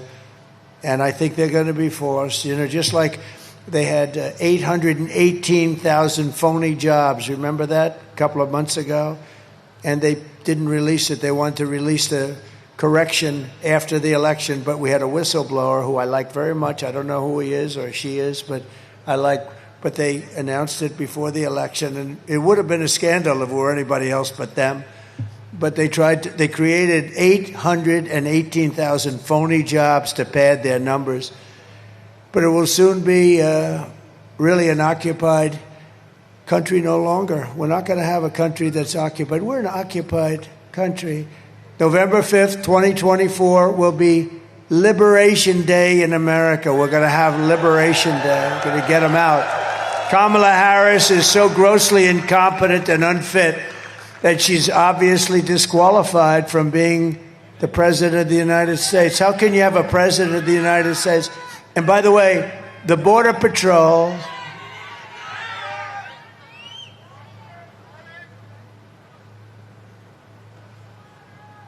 Go ahead, take your time.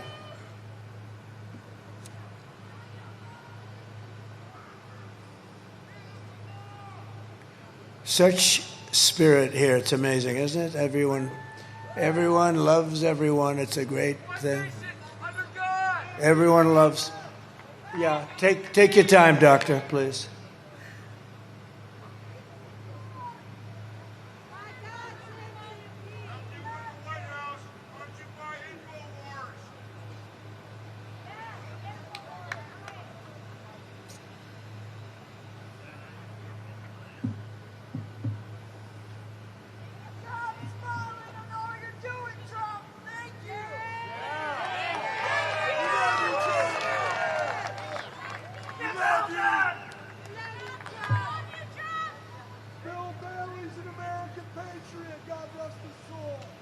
Should we listen to a nice song while we wait? Okay, Ave Maria by Pavarotti. You want to do it? We'll listen to a song. I want the doctors to take their time.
All right, thank you very much. Thank you very much. Thank you, doctors. Thank you very much. No one respects Kamala. No one trusts her. No one takes her seriously. And from humiliating our country in Afghanistan with Biden and her, the greatest humiliation in the history of our country, the time when we were most embarrassed by something, we've never been embarrassed like that, to the invasion of Ukraine, to the nightmare on our border, to her inflation catastrophe, to her egregious hurricane response. It's been so horrible. Their response in North Carolina was horrible. Worse than Katrina, if you remember Katrina. The worst. Kamala Harris is a train wreck who has destroyed everything in her path. She can't speak. She doesn't know how to speak. She can't put sentences together. To make her president would be to gamble with the lives of millions and millions of people. We'd have a major possibility of getting into World War III, which will never happen with us. They're never going to play games with us. Because she's grossly incompetent. She is not capable of doing the job. And normally, I wouldn't be that tough on somebody, but you know what? We can't take a chance. You got to just get this. You got to get this horrible group of people the hell out of there. We're not going to have a country left. We love our country. We're not going to have a country left. Kamala is also in total freefall with the Arab and Muslim population in Michigan. She's in a freefall. She sent their jobs overseas, brought crime to their cities, and tonight in the Middle East, it's like a tinderbox. It's ready to explode. People are being killed at levels that we've never seen before. And that's taking place right now in Michigan. She is in literally a free fall. They've had it with her. Nobody's in charge. Joe Biden is asleep. Kamala is at a dance party with Beyonce. And why would Muslims support Kamala when she embraces Muslim-hating Liz Cheney? Can you believe Liz Cheney, a total loser, whose father brought years of war and death to the Middle East? Why would you support somebody if you're from the Middle East or even associated with the Middle East? Why would you be supporting somebody with a Cheney family? The father killed more Arabs than any human being on earth. He pushed Bush, and they went into the Middle East. This person cannot be a president. She's too weak, too foolish to represent America on the world stage. Would be a great embarrassment. And we don't have 4 years. We just went through 4 years. We don't have 4 years to waste. Earlier this month, I was honored to receive the endorsement of over 400 national security and foreign policy officials. Think of this. But I can't get the press to write about it. You know, they have some dope like Bolton and this stupid General Kelly, as dumb as a rock. They have these people, they get front. I get 400 people from my administration, the biggest people. They're saying he was the greatest president. They won't write the story about it. But we understand. In the meantime, we're in first place and they're not. So somebody understands. Because they're fake news. They don't write the story. And great people, too. They're great people. But they know that under my leadership, we will have peace through strength. And that's what we had. We didn't have any wars other than we took out ISIS in record time because we have a great military. Not the ones that you see on television, the dopes. Like Milley and Mattis and these guys, real dopes. On top of it all, Kamala says she'd do nothing differently from Joe Biden, which has to disqualify her. I would do nothing differently. You know how bad a job he did? 89% wrong way. She would do nothing differently. Take a look. Would you have done something differently than President Biden during the past 4 years? There is not a thing that comes to mind. I stood there on the tarmac watching you check your watch. The chaotic and deadly U.S. evacuation from Afghanistan stunned Americans and the world and cost the lives of 13 U.S. soldiers. Would you have done something differently? There is not a thing that comes to mind. More than 13,000 illegal immigrants convicted of murder have been caught at the border and then released into the United States. An Afghan national is in custody today after being accused of plotting an election day terrorist attack. The suspect entered the U.S. on a special immigrant visa. Gut-wrenching new details in the murder of Georgia nursing student Laken Riley. The illegal immigrant suspect, who cops say committed the heinous murder, is a Venezuelan national who crossed the unsecured southern border back in 2022. Two men investigators say are in the country illegally from Venezuela are charged with capital murder in the death of Jocelyn Nungaray. A fifth illegal immigrant accused of attacking two New York City police officers over the weekend showed no remorse or regret. Would you have done something differently? There is not a thing that comes to mind. Only 18% say the economy is in excellent or good condition. US inflation has hit a new 40-year high, increasing by 9.1% over the financial year. Authorities saying Train de Aragua, which has been linked with more than 100 criminal investigations here in the U.S., has now been found operating its criminal enterprise in apartment complexes. Were you the last person in the room? Yes. That's what you're going to have. And get used to it. It'll be 100 times worse. Michigan, if you want to end this disaster, you must get out and you have to vote. We can't play games. We got to end it. It'll happen fast. We got to end it. We're going to have the biggest victory in the history of our country on November 5th. We're going to do things that people, we're going to be respected again. Look, 4 years ago we were respected. Your president was respected. Your country was respected. Now they laugh at us. We're like a joke. We're not going to be a joke anymore. And we had no wars. First time in 81 years, no wars. I had no wars other than we finished off ISIS. We didn't send your son or your daughter to war. We're pleased to be joined by some terrific people, a man who I just think is amazing, North Dakota Governor Doug Burgum. Where is Doug? I hope he, because you know what? There he is. I said, I hope he's left, because, I think I'm keeping the poor guy. And his wife is so incredible. Catherine, are you there? Yes. Look at them. And you're not dressed very warmly. Well, you're used to it in North Dakota. These are unbelievable people, tremendously successful people, the kind of people we want in the administration, and I hope we're going to be lucky enough. Thank you very much. Will you go home immediately, please? Just go. Don't worry about it. Thank you very much. It's really an honor. Thank you, Doug. Thank you, Catherine. It's really nice. What great people. Congressman Jack Bergman. Jack, thank you. Thank you, Jack.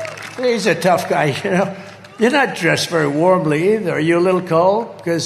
Okay, good. Unbelievable. That's great. A warrior. Michigan GOP Chairman Pete Hoekstra. And Pete, thank you. So how are we doing? How are we doing, Pete?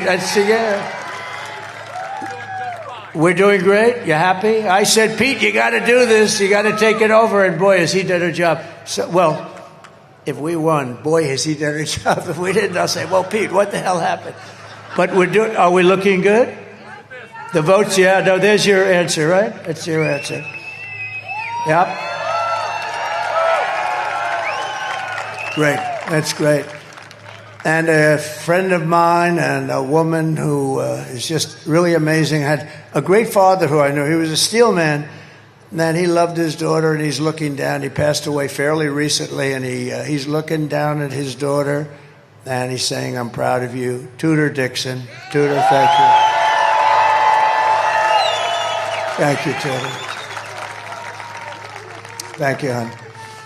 Here are the facts. Kamala Harris is a radical left Marxist, rated even worse than crazy Bernie Sanders or Pocahontas. Not even close.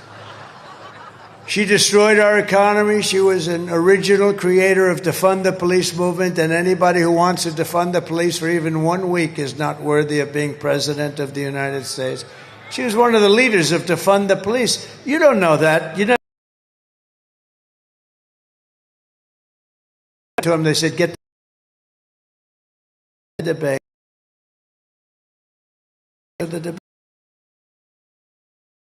Like the democracy.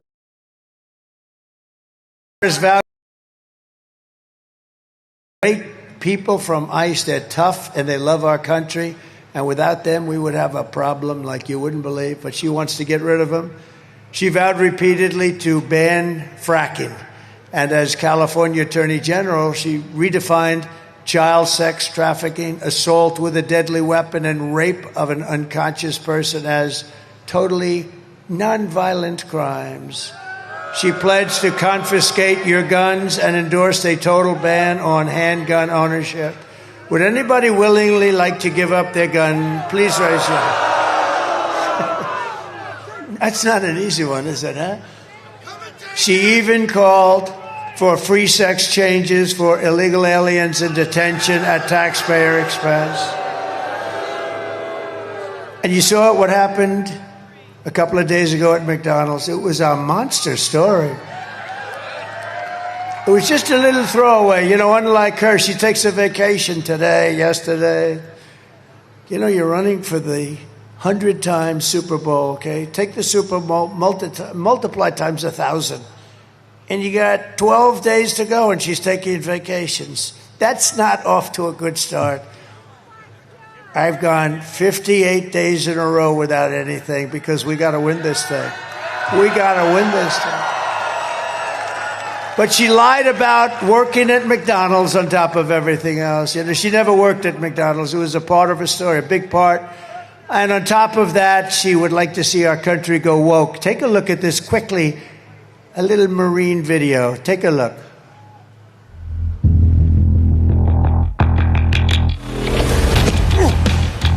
You little scumbag! I got your name! I got your ass! You will not laugh! You will not cry! You will learn by the numbers! Happy Pride. Happy Pride Month, and actually, let's declare it a summer of pride. So you're a killer? Sir, yes, sir! Let me see your war face! Sir, you got a war face? Ah!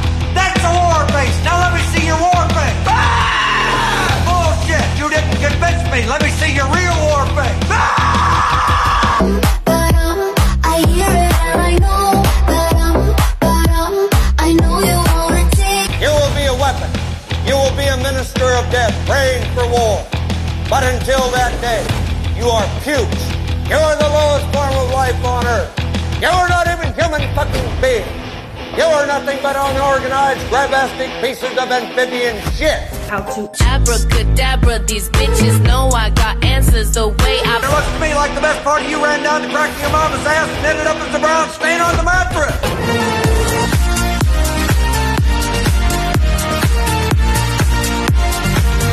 I love working for Uncle Sam. I love working for Uncle Sam. Let me know just who I am. Let me know just who I am. 1, 2, 3, 4, United States Marine Corps. 1, 2, 3, 4, United States Marine Corps. So we won 2 world wars, and but don't worry about the military. They showed us with what they did with ISIS so quickly, the caliphate 100%. They're not woke. Only those people on the top are a little woke. They'll be gone fast. We have great. I say you could put them in a woke cage for 2 years, they'd come out fighting. Let me tell you, they're not woke. They're not going to be woke. Don't worry about it. In conclusion, with your vote this November, we are going to fire Kamala and we are going to save America. We're going to save our country. With your support, we will cut your taxes, end inflation, slash your prices, raise your wages, and bring thousands of factories back to America and back to Michigan. We're going to bring them back here and Detroit. We're going to bring them back into Detroit. We will build American, we will buy American, and we will hire American. And you're going to see things happen at a pace that you're not going to believe. You're going to be very proud of this country very soon. I will end the war in Ukraine quickly. I will stop the chaos in the Middle East, and I will prevent World War III. I know them all. I know exactly what to do. We will crush the violent crime and give our police the support, protection, resources, and respect they so dearly deserve. They're going to do it. They're going to be able to do their job. We will strengthen and modernize our military. I rebuilt our military. We gave a lot of it to Afghanistan, but actually still just a fraction, but a lot. We gave them a lot of brand new stuff. How crazy. More importantly, with their stupidity, we lost 13 great soldiers. Many were very badly hurt, the arms, the legs, the face. They were hurt. We left Americans behind, and we lost Bagram, the biggest Air Force base, one of the biggest in the world, 1 hour away from where China makes their nuclear weapons. And you know who occupies it? China. China occupies it. How stupid are these people? We will build a missile defense shield around our country, mostly made in the USA. In fact, all made in the USA.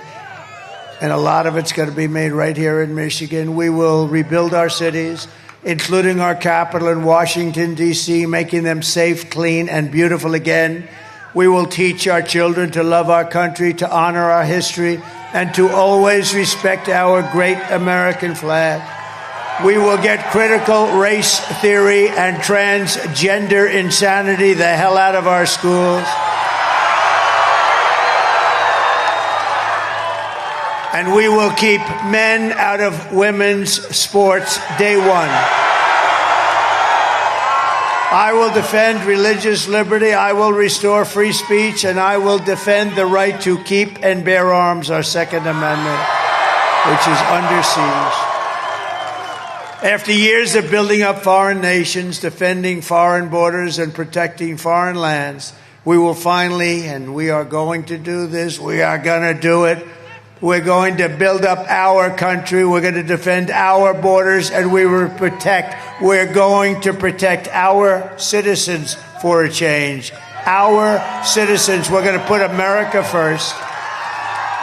And we will stop illegal immigration once and for all. We will not be invaded. We will not be occupied. We will not be overrun. We will not be conquered. We will be a free and proud nation. Once again, we are now a nation in decline. We're not going to be a nation in decline for very long, let me tell you that. Everyone will prosper, every family will thrive, and every day will be filled with opportunity, hope, and the American dream. We want the American dream for your children. They've got to have that dream. They will not amount to a lot. They've got to have the dream if they want to really go. They have to have something to aspire to. We're going to bring back the American dream.